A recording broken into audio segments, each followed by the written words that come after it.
សុខទុក្ខយ៉ាងណាពេលអូននៅក្បែរអ្នកថ្មីអ្នកចាស់ចាំស្រីនឹកបំភ្លេចមិនបាន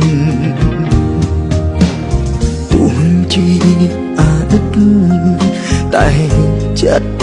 បងមិនខ្លាចឲ្យភ្លេចកលយ៉ាងដូចអត់ដង្ហើមអស់សិតស្រឡាញ់អស់សិតខែអូនមែនពិតតែមួយជីវិតបងមិនអាចស្នេហ៍អ្នកផ្សេងទោះបីនៅក្នុងពេលនេះនៅសល់តែរូប